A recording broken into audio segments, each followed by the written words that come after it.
When the group that Ronald mentioned before came together several weeks ago, we spent 2 days together in Amsterdam.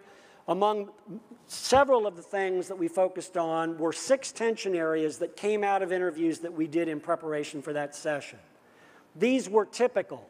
They were the 6 that we spent the most time on. They're not the whole story. But I put them up here for a reason. And that is to say that we're going to work with these more this afternoon. But what we want you to think about is that these kinds of tension areas, which we think of as sort of problems and historically have thought of as problems, need to be looked at with a little different frame.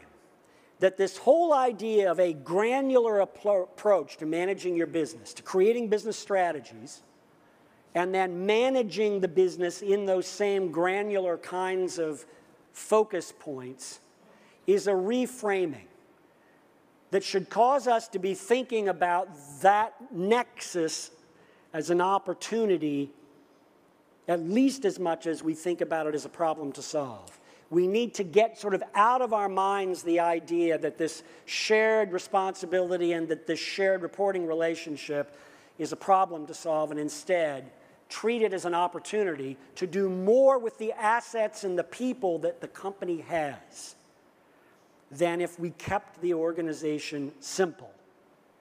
And there are a couple of things that we've got to keep in mind as leaders as we do that.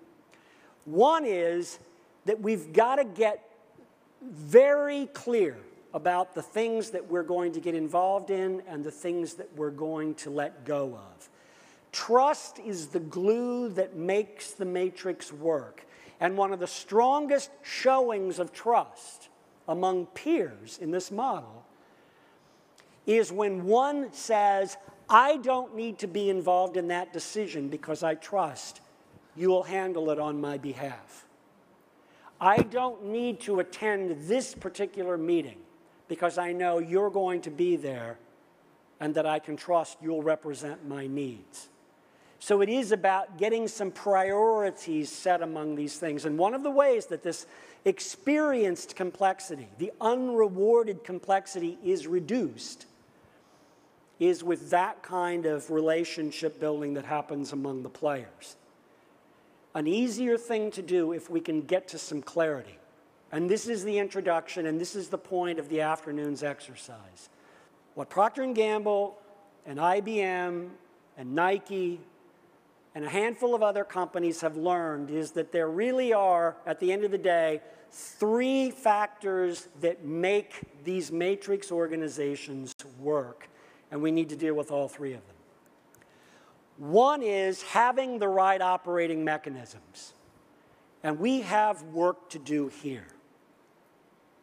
And this group that you're going to listen to in a few minutes is going to shed a lot of light on this one. We have work to do here. We do need to clarify some accountabilities, some roles, some decision rights. We do need to align some of these BMC processes more effectively and make them more simple and work off of single sources of data.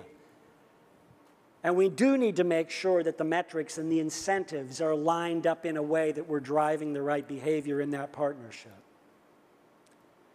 The second success factor is the building of relationships and network, this creating of the deep social capital that Jay Galbraith talks about that makes it work.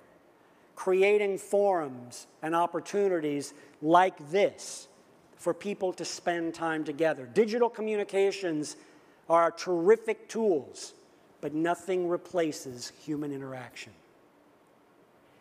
And the third is we've got to learn ourselves and we've got to teach the leaders below us a whole new set of leadership skills.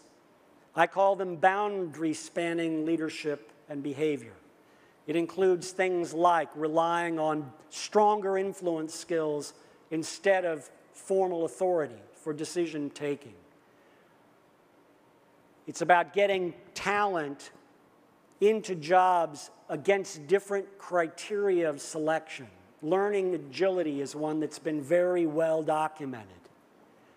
And this continuous building of shared values and expectations is another part of this. All three of these are critical. There's no shortcut. It takes time. Nike's been working at it now for 4 years, and they would say to you they are still learning. And I'd argue their organization is not as complex as yours. Yes, they've mastered the brand thing, and people carry the brand flag, and that helps. But they're still very much on a learning journey too.